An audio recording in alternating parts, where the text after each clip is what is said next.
मुख्यमंत्री पुष्कर सिंह धामी ने दी प्रदेशवासियों को बसंत पंचमी की बधाई और शुभकामनाएं। विधायक तिलक राज बेहड़ का बड़ा बयान, बेटे सौरभ बेहड़ ने खुद ही अपने ऊपर कराया था हमला। उत्तराखंड में यूसीसी का 1 साल रहा सफल, 27 जनवरी को होगा राजकीय दिवस का जश्न। पूरे राज्य भर में बदला मौसम का मिजाज, कई जिलों में बारिश और बर्फबारी शुरू। नमस्कार, आप देख रहे हैं खबर गंगा और मैं हूं आपके साथ अंजलि रावत। अब खबरें विस्तार से। उत्तराखंड के मुख्यमंत्री पुष्कर सिंह धामी ने समस्त प्रदेशवासियों को बसंत पंचमी की हार्दिक शुभकामनाएं दी है। सीएम धामी ने इस पर्व को प्रकृति और नई ऊर्जा का संचार करने वाला उत्सव बताया। उन्होंने कहा कि ये दिन ज्ञान और कला की देवी मां सरस्वती को समर्पित है, जो हमें अपनी सांस्कृतिक विरासत को संजोने की प्रेरणा देता है। नमस्कार, बसंत पंचमी के पावन पर्व पर आप सभी को हार्दिक शुभकामनाएं। यह दिन ज्ञान, कला और संस्कृति की देवी मां सरस्वती की आराधना का प्रतीक है। बसंत ऋतु हमारे जीवन में नई ऊर्जा, आशा और उल्लास का संचार करती है। इस अवसर पर मैं कामना करता हूं कि मां सरस्वती की कृपा से सभी के जीवन में विद्या, विवेक और सद्बुद्धि का प्रकाश फैले। आइए आज के इस पावन पर्व पर हम सभी पर्यावरण को सुरक्षित करें, शिक्षा, संस्कृति और समरसता के मार्ग पर आगे बढ़ें। एक बार पुनः आप सभी को बसंत पंचमी की मंगलमय शुभकामनाएं। जय मां सरस्वती, जय देवभूमि उत्तराखंड। धर्मनगरी हरिद्वार में आज बसंत पंचमी का पर्व पूरी आस्था और उल्लास के साथ मनाया जा रहा है। ज्ञान की देवी मां सरस्वती की आराधना के इस विशेष दिन पर हर की पैड़ी श्रद्धालुओं के सैलाब में कोने कोने से श्रद्धालु आस्था की डुबकी लगाने पहुंच रहे हैं। आज मैं यहाँ बसंत पंचमी के अवसर पे आई हूँ। सरस्वती माँ की पूजा है आज हम यहाँ गंगा स्नान करने आए हैं। यहाँ बहुत आनंद आ रहा है, बहुत आनंद महसूस हो रहा है। बहुत सौभाग्य की बात है कि मैं यहाँ गंगा आरती में भी शामिल हो पाई। यहाँ की व्यवस्था बहुत अच्छी है, बहुत साफ़ सफाई है, बहुत अच्छी व्यवस्था है यहाँ की। आते रहे आरती करने? हाँ जी, पहले भी आई हूँ, पर मैं बहुत पहले आई थी, छोटी थी मैं तब। भैया आज बसंत पंचमी के दिन एकदम बढ़िया लग रहा है, जो कि आज अभी बारिश हुई है थोड़ी देर पहले। एकदम पानी एकदम सही है, जो कि अच्छा लग रहा है। गंगा में जल नहीं ठंड नहीं लग रही है। गंगा में जल एकदम हल्का गर्म भी है और बढ़िया लग रहा है। एकदम हल्की बारिश भी हो रही है, जिसके कारण क्या कहते हैं मानसून एकदम बढ़िया हो गया है और ठंडी भी थोड़ी कम है। एक बार नहाने में थोड़ी सी दिक्कत होती है, लेकिन उसके बाद क्या कहते हैं एकदम सही हो जाता है। आज भैया हमें तो बहुत अच्छा लग रहा है देखने पे, बस यही समझ लीजिए एकदम स्वर्ग हो गया है, एकदम आ गया, एकदम मजा आ गया है। और आज के दिन सरस्वती जी की पूजा होती है, माँ सरस्वती जी ने हम बोलते हैं, उनकी पूजा होती है। और आज के दिन यहाँ पे पिंडदान, जनेऊ, मुंडन पूजा ये सब होता है। और आप लोग जैसे हमारे हिंदू रीति रिवाज में माना गया है कि बसंत पंचमी के दिन जैसे किसी की शादी होने वाली है, उनका दिन नहीं सूझ रहा है कि इस दिन शादी नहीं होगी, उस दिन शादी नहीं होगी, तो बसंत पंचमी के दिन कोई दिन उठाने की जरूरत नहीं होती। कोई भी हमारे हिंदू रीति रिवाज में शादी आज के दिन कर सकता है।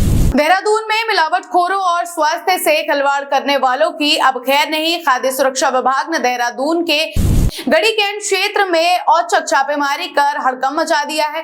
इस अभियान के दौरान फास्ट फूड की दुकानों से मोमो और चाउमीन के सैंपल लिए गए हैं। निरीक्षण में गंदगी पाए जाने पर कई दुकानों को मौके पर ही बंद करा दिया गया, जबकि बिना लाइसेंस और पंजीकरण के चल रहे आउटलेट्स को सख्त नोटिस जारी किए गए हैं। जैसे आयुक्त महोदय हमारे अभी नए उन्होंने कार्यभार ग्रहण किया है, तो उनके स्पष्ट निर्देश हैं कि पूरे जनपद में कहीं भी जो है मिलावट सामान नहीं बिकना चाहिए।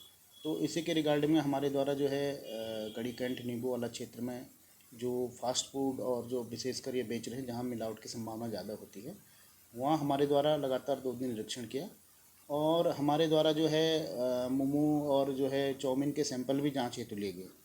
और कुछ लोग जहाँ गंदगी थी उनको जो हम नोटिस देते हुए दुकान बंद भी करवाया है। और बहुत लोगों को 2-3 दुकानदार जो बिना लाइसेंस के या रजिस्ट्रेशन के बेच रहे थे, उनको अभी नोटिस जारी करके उनके विरुद्ध विवाद दायर किया जाएगा। उत्तराखंड में समाजवादी पार्टी को नया नेतृत्व मिल गया है। सपा के राष्ट्रीय अध्यक्ष अखिलेश यादव ने हरिद्वार के रहने वाले महंत शुभम गिरी को उत्तराखंड का नया प्रदेश कार्यकारी अध्यक्ष मनोनीत किया है।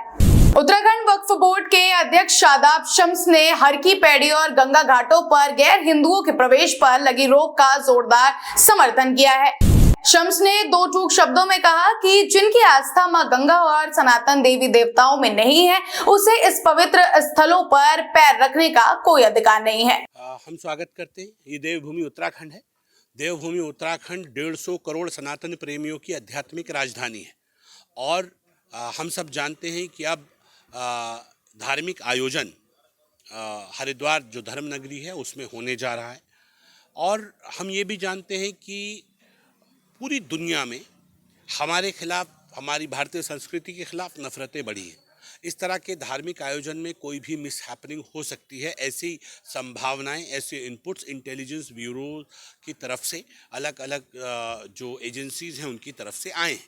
हमारा मानना है कि अगर इस तरह के आचरण में ऊपर वाला न करे, इस तरह की कोई मिसहैपनिंग हो जाती है और वहाँ कोई गैर हिंदू पाया जाता है तो कल को आरोप किस पे लगेंगे? और फिर जब वो आरोप लगेंगे तो ये माना जाएगा कि जब आपकी आस्था नहीं है तो आप यहाँ क्यों आए। देश का माहौल ख़राब होने की संभावना रहती है। तो अगर ये कहा जाता है कि जिन स्थानों पर देवी देवता विराजमान हैं, जो हमारे धार्मिक स्थान हैं, जिन लोगों की आस्था न हो वो ना आए, तो जिनकी आस्था माँ गंगा पर नहीं है उनका वहाँ क्या काम, जिनकी आस्था भगवान पर नहीं है, जिनकी आस्था देवी देवताओं पर नहीं है, तो मुझे लगता है उनको नहीं आना चाहिए। और अगर उसके बावजूद कोई नासमझी में ना आ जाए इसलिए सचेत किया जा रहा है, कोई जानबूझकर आता है और कोई मिसहैपनिंग हो जाती है तो उसकी जिम्मेदारी बनती है। तो मुझे लगता है कि देवभूमि का देवत्व भी बचाना है और चीज़ों को सुरक्षित रखना है। तो सरकारें और जो गंगा सभा है उसका निर्णय बहुत स्वागत योग्य है। और मैं तो ये कहता हूँ कि जिसकी आस्था ना हो, माँ गंगा पर आस्था ना हो, देवभूमि पर आस्था ना हो, देवी देवताओं पर आस्था ना हो, उसे नहीं आना चाहिए, किसी कीमत पर नहीं आना चाहिए। हम ऐसे हर फैसले का स्वागत करते हैं। देवभूमि उत्तराखंड के लिए 27 जनवरी का दिन बेहद ऐतिहासिक होने जा रहा है, क्योंकि राज्य में समान नागरिक संहिता यानी यूसीसी लागू हुए 1 साल पूरा होने पर धामी सरकार इसे राजकीय दिवस के रूप में भव्य तरीके से मनाने जा रही है। देहरादून में 27 जनवरी को देहरादून के हिमालयन संस्कृत केंद्र में मुख्य आयोजन होगा, जहां यूसीसी की अब तक की यात्रा को फोटो गैलरी के माध्यम से प्रदर्शित किया जाएगा। देखिए, ये यूसीसी को लागू किए हुए 1 साल का समय जो है हो रहा है, तो इसको एक राजकीय दिवस के तौर पर मनाया जा रहा है और इसमें सभी राज्य और पूरे संपूर्ण राज्य में सभी जिलाधिकारियों को ये निर्देश दे दिए गए हैं कि वे अपने अपने जनपद स्तर पे जो है एक जनपद स्तरीय प्रोग्राम कंडक्ट कराएंगे और राज्य स्तर पर एक राज्य स्तरीय प्रोग्राम देहरादून में जो है कराया जाएगा। और इसमें हम लोगों ने फ़ोटो गैलरीज़ जो यात्रा रही है यूसीसी उसके संबंध में जो है निर्देशित किया गया है। साथ ही साथ 1 हफ्ते भर का प्रोग्राम चलाने के लिए सभी जिलाधिकारियों को बोला गया है, जिसमें कि चित्रकला, निबंध लेखन और पैनल डिस्कशंस और इस तरीके के कार्यक्रम और उनके जो विजेता होंगे उनको भी पुरस्कृत करने के लिए कहा गया है। उधम सिंह नगर के किच्छा से एक सनसनीखेज खबर सामने आई है, जिसने सबको हैरान कर दिया है। कांग्रेस विधायक तिलक राज बेहड़ के बेटे सौरभ बेहड़ पर हुए हमले की गुत्थी सुलझ गई है। खुद विधायक तिलक राज बेहड़ ने प्रेस वार्ता कर ये चौंकाने वाला खुलासा किया है कि ये हमला किसी बाहरी दुश्मन या राजनीतिक साजिश का हिस्सा नहीं था। देखिए, सौरभ राज बेहड़ का जो मामला है, मेरे बेटे का,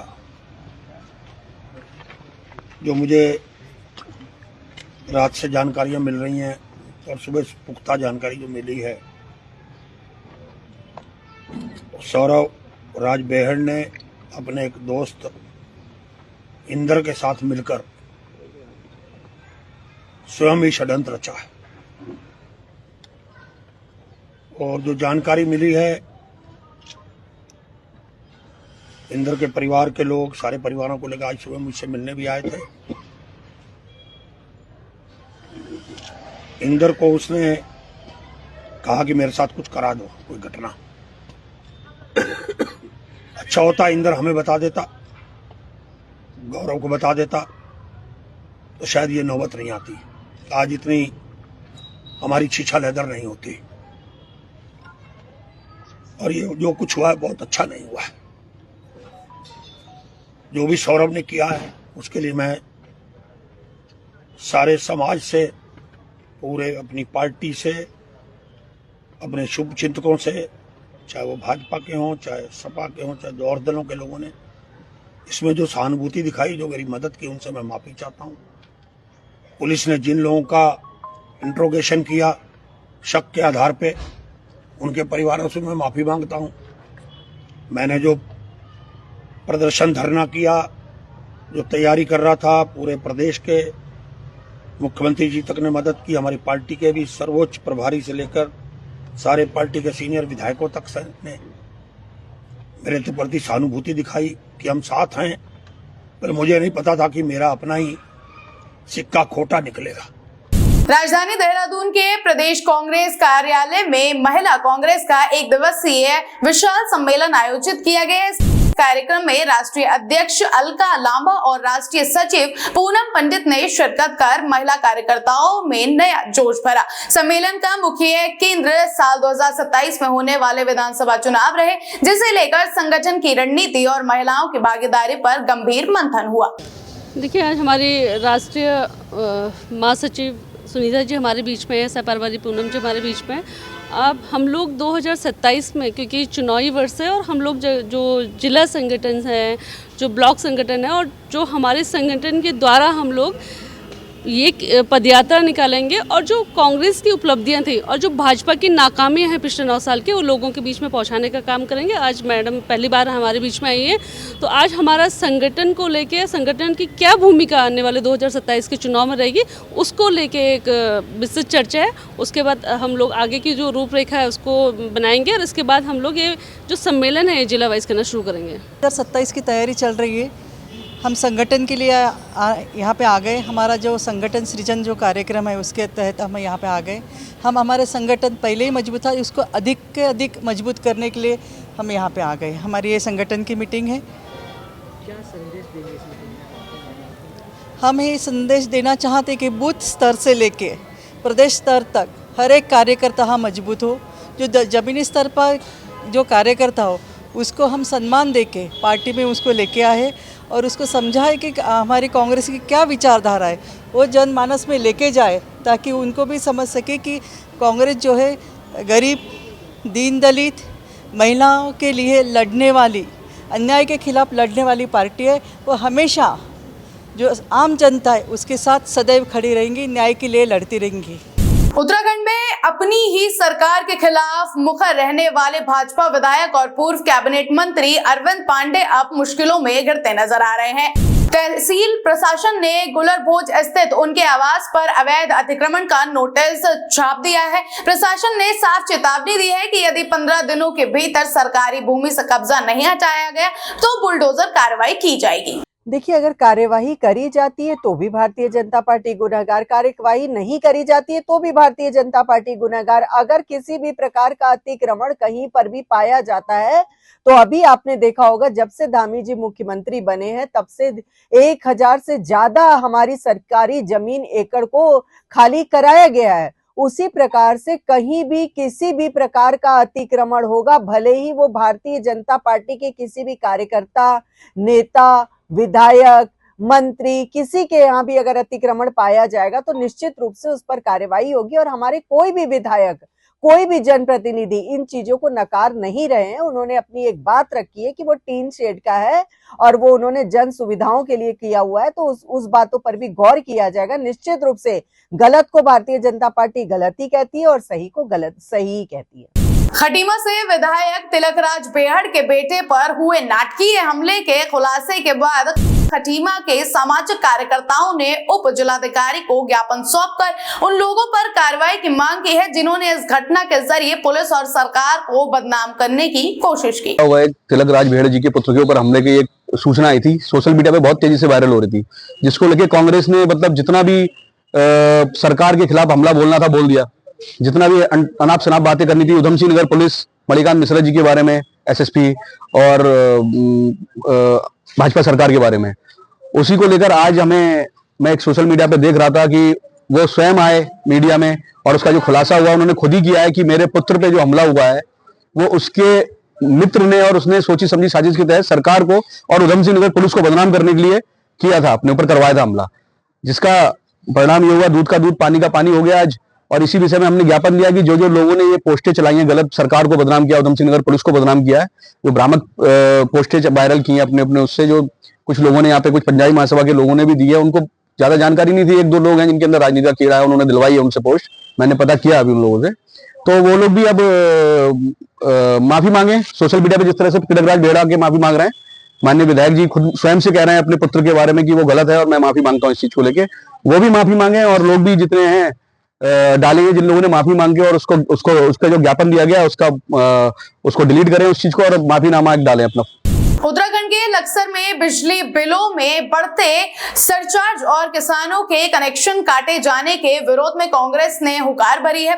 पूर्व राज्य मंत्री रविंद्र सिंह आनंद के नेतृत्व में सैकड़ों कार्यकर्ताओं और किसानों ने अधिशासी अभियंता कार्यालय का घेराव कर जमकर नारेबाजी की। जिस प्रकार आपने देखा कि 2025 में आपदा आई उत्तराखंड में और जितना पानी था जो पहाड़ से पानी आया वो सब खादर क्षेत्र में, हरिद्वार में, लक्सर में, खानपुर आदि क्षेत्रों में वो पानी समाया और उससे जो किसानों का नुकसान हुआ, उनकी फसलें बर्बाद हुई, धान की खेती पूरी तरह से चौपट हुई। उसके बावजूद ऊर्जा निगम द्वारा बिलों में कोई छूट नहीं दी गई।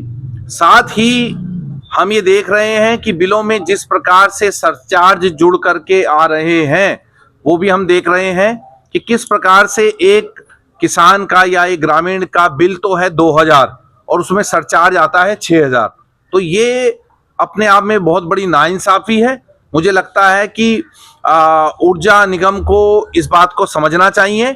उत्तराखंड, जिसे कि हम ऊर्जा प्रदेश के नाम से जानते हैं, जहां की नदियां या उत्तराखंड ही नहीं पूरे देश को बिजली पैदा करके देती हैं, ऐसे प्रदेश में अगर यहाँ का किसान, अगर यहाँ का ग्रामीण बिजली के बिलों के नीचे दब करके मरेगा और जिस प्रकार से हमने देखा कि जो बिजली विभाग के अधिकारी हैं उनका कार्य सिर्फ और सिर्फ कनेक्शन काटना रह गया है। आज भी मैं यहाँ आपके बीच में पहुंचा हूं तो यहाँ पे एक्शन साहब नहीं है।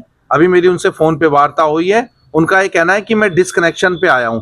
तो अपनी बात को खुद ही तस्दीक कर रहे हैं, वो मोहर लगा रहे हैं कि मैं कनेक्शन काटने आया हूं। तो देखिए, मैं ये कहना चाहता हूं कि ये जो गरीब जनता है ये कहां जाए। धर्मनगरी हरिद्वार में मौसम ने अचानक करवट ले ली है। आसमान में घने बादल छा गए हैं और रुक रुक कर हल्की बूंदाबांदी हो रही है। तेज हवाओं के साथ हुई इस बारिश से तापमान में गिरावट दर्ज करी है, जिससे ठंड का एहसास बढ़ गया है। मौसम विभाग के अनुसार फिलहाल बादल छाए रहने और हल्की बारिश की संभावना बनी हुई है, जिससे आने वाले घंटों में ठंड और बढ़ सकती है। उत्तराखंड की ऐसी ही तमाम छोटी बड़ी खबरों के लिए बने रहे हमारे साथ और देखते रहिए खबर गंगा। नमस्कार।